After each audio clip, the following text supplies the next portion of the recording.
মোৰ ছাত্ৰ ছাত্ৰীসকল, তোমালোকে দেখিছাই আজি দেশৰ পৰিস্থিতি। আজি কৰোণা ভাইৰাছৰ কাৰণে সকলোবিলাক বিদ্যালয় বন্ধ হৈ পৰিছে আৰু তোমালোকৰ যথেষ্ট ক্ষতি হৈছে। গতিকে আমি তোমালোকক এই ভিডিঅ'ৰ যোগেদি যিমান পাৰোঁ সহায় কৰিবলৈ চেষ্টা কৰিম।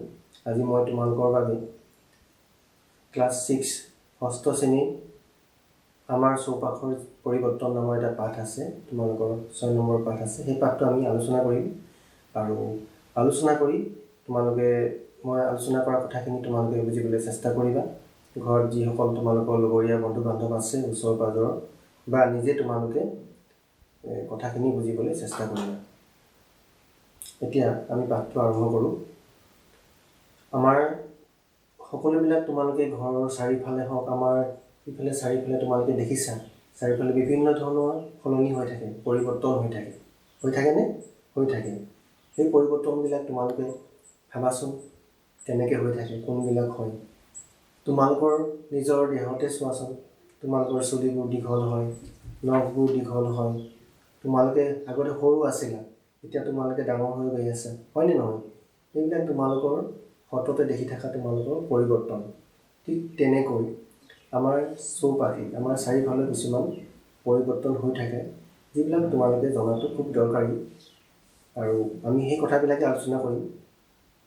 তোমালোকে হয়তো দেখিছা, আমাৰ এইডাল ৰাবাৰ দেখিছানে? এইডাল ৰাবাৰ হয়। ৰাবাৰডাল মই টানি পিনি দীঘল কৰিছোঁ। দীঘল কৰিছোঁনে? দীঘল কৰিব পাৰিছোঁ। আকৌ মই এৰি দিলোঁ, ছুটি হৈ গ'ল। টানি দিলোঁ, দীঘল হ'ল, এৰি দিলোঁ, ছুটি হ'ল। গতিকে এইটো এটা পৰিৱৰ্তন। এইটো এটা পৰিৱৰ্তন। আৰু এই পৰিৱৰ্তনটো কি হৈছে চোৱাচোন। আমি টানি দিলোঁ, এটা পৰিৱৰ্তন হ'ল। পুনৰ এৰি দিলোঁ, আগৰ অৱস্থালৈ ঘূৰি আহিলোঁ, হয়নে? এইপাহ ফুল, এইপাহ জবা ফুল হয়।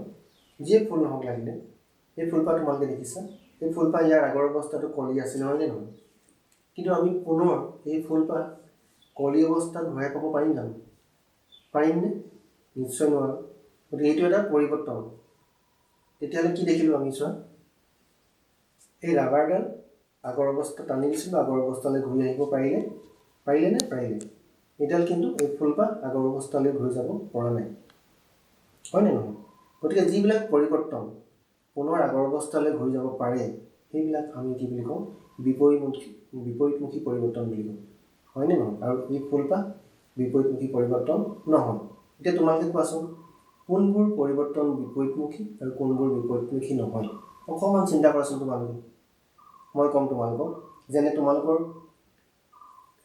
ঘৰত কণী খোৱা, কেঁচা কণীটো যেতিয়া সিজোৱা কণীলৈ ৰূপান্তৰ হৈ যায়, যেতিয়া তোমালোকে বইল কৰি দিয়া, বইল কৰাৰ পিছত আমি কণীটো পুনৰ আগৰ অৱস্থালৈ ঘূৰাই পাব পাৰিম জানো? নিশ্চয় নোৱাৰোঁ। কিন্তু সেই পৰিৱৰ্তনটো কি হয়, সেইটো আমি কি বুলি ক'ম? বিপৰীতমুখী পৰিৱৰ্তন নহয়। ঠিক তেনেকৈ তোমালোকে লাড়ু বনোৱা, পিঠাৰ পৰা লাড়ু বনোৱা, আটাৰ পৰা লাড়ু বনোৱা, হয়নে নহয়? সেইখিনি আমি আকৌ আগৰ অৱস্থালৈ ঘূৰাই পাব পাৰিমনে? তোমালোকে অকণমান চিন্তা কৰাচোন কথাটো। উত্তৰটো নিজে তোমালোকে চিন্তা কৰি বুজিবা। আকৌ আমি কিছুমান কি কৰোঁ, কেতিয়াবা গাখীৰৰ পৰা পনীৰ বনাওঁ, গাখীৰৰ পৰা ঘিউ বনাওঁ, হয়নে নহয়? গাখীৰৰ পৰা দৈ বনাওঁ। এই যে আমি গাখীৰৰ পৰা বিভিন্ন প্ৰকাৰৰ আমি সামগ্ৰী বনালোঁ, সেইবিলাক আমি পুনৰ আগৰ অৱস্থালৈ ঘূৰাই পাব পাৰিম জানো? নোৱাৰোঁ। গতিকে যিবোৰ পৰিৱৰ্তন আমি আগৰ অৱস্থালৈ ঘূৰাই পাব নোৱাৰোঁ, সেইবিলাকক আমি কি বুলি কওঁ? বিপৰীতমুখী পৰিৱৰ্তন নহয়। আৰু সেই পৰিৱৰ্তনবিলাক বিপৰীতমুখী পৰিৱৰ্তন এইবিলাকে, যিবিলাক আমি পুনৰ আগৰ অৱস্থালৈ ঘূৰাই পাব পাৰোঁ। এতিয়া তোমালোকে উদাহৰণবিলাক পালে, যেনে চোৱা তোমালোকে এতিয়া এই কাগজখন দেখিছানে? কাগজখন ইয়াত মই পেঞ্চিলে কিবা আঁকি দিলোঁ, হয়নে? হয়। কাগজখন মই পেঞ্চিলে কিবা আঁকি দিলোঁ, দেখিছা তোমালোকে? আঁকি দিলোঁ। এতিয়া এই কাগজটোৰ মই পৰিৱৰ্তন হৈ গ'ল, আগৰ অৱস্থাৰ প্ৰথম অৱস্থাৰ পৰা দ্বিতীয় অৱস্থালৈ সলনি হ'ল। এতিয়া এই কাগজখনক মই বা তোমালোকে বিপৰীতমুখী কৰিব পাৰিবানে? চিন্তা কৰাচোন অকণমান। পাৰিম। কেনেকৈ পাৰিম? কাগজখন আমি ৰাবাৰ এডোখৰলৈ যদি মোহাৰি দিওঁ পুনৰ আগৰ অৱস্থালৈ ঘূৰি যাব। অৰ্থাৎ এই কাগজখনক আমি বিপৰীতমুখী পৰিৱৰ্তন কৰিব পাৰিম।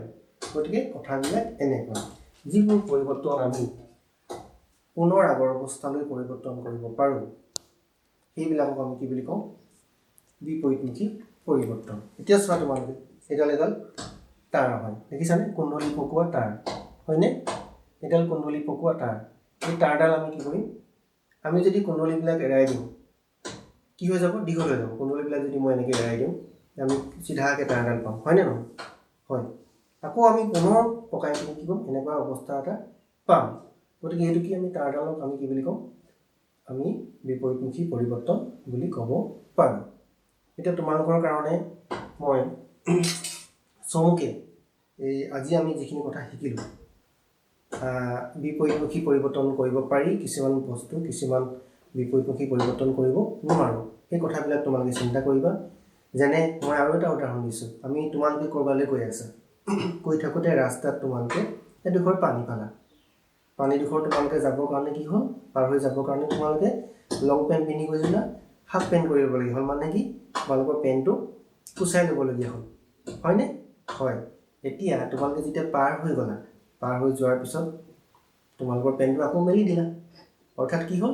সেইটো এটা আকৌ তোমালোকৰ বিপৰীতমুখী পৰিৱৰ্তন হ'ল। বুজি পালানে কথাবিলাক? গতিকে বিপৰীতমুখী পৰিৱৰ্তন কিছুমান হয়, কিছুমান নহয়। আমাৰ চৌপাশৰ পৰিৱৰ্তনবিলাক এনেধৰণে চলি আছে। তোমালোকে চোৱাচোন, আমাৰ গোটেই চৌপাশৰ পৰিৱৰ্তনবিলাক, যেনে মই ক'লোঁ ফুল এটা কলিটোৰ পৰা ডাঙৰ হৈ গ'ল, হয়নে? কলিটোৰ পৰা ডাঙৰ হৈ ফুল হ'ল, পিছত আকৌ ফুলটো গুটি লাগিলে, হয়নে? এইবোৰ আমি পুনৰ ঘূৰাই নাপাওঁ, আগৰ অৱস্থালৈ ঘূৰাই নাপাওঁ। গতিকে সেইবিলাক বিপৰীতমুখী পৰিৱৰ্তন নহয়। কিন্তু কিছুমান বস্তু, যেনে মই এতিয়া পেণ্টটোৰ কথা ক'লোঁ, পেণ্টটো মই কুচাই দিলোঁ, আকৌ মেলি দিলোঁ, বিপৰীতমুখী হৈ গ'ল। ঠিক তেনেকৈ ছাতি এটা, তুমি ক'ৰবাত গৈ আছিলা, বৰষুণ দিলে ছাতিটো মেলি দিলা, বৰষুণ নাই, বৰষুণ এৰিলে তুমি ছাতিটো জপাই দিলা। কি হ'ল? এইটো বিপৰীতমুখী পৰিৱৰ্তন হ'ল। অৰ্থাৎ পুনৰ আগৰ অৱস্থালৈ ঘূৰি আহিলে। অৰ্থাৎ এইবিলাক হৈছে আমাৰ পৰিৱৰ্তন। কিছুমান বিপৰীতমুখী পৰিৱৰ্তন, কিছুমান বিপৰীতমুখী পৰিৱৰ্তন নহয়। গতিকে আজি আমি এইখিনি কথাই চমুকৈ আলোচনা কৰিলোঁ। তোমালোকে আশা কৰিছোঁ অলপ উপকৃত হ'বা আৰু কথাখিনি ঘৰত তোমালোকৰ মা দেউতাহঁতৰ লগতো আলোচনা কৰিবা। কোনবিলাক বিপৰীতমুখী পৰিৱৰ্তন হয় আৰু কোনবিলাক বিপৰীতমুখী পৰিৱৰ্তন নহয়। তোমালোকে কিতাপখন ঘৰত পঢ়িব পাৰা। কিতাপখন পঢ়িলেও তোমালোকৰ তাত কেইবাটাও ক্ৰিয়াকলাপ দিয়া আছে, সেইকেইটা কৰিবা। কাগজ কাটিবা, নাও বনাবা, চিলা বনাবা, হয়নে? এইবিলাক কৰি পিনি তোমালোকে কিছুমান বিপৰীতমুখী পৰিৱৰ্তন কৰি চাবা। লাড়ুবিলাক বনাবা, তোমালোকে আটা বনাবা, আটাৰ পৰা ৰুটি বনাবা, হয়নে?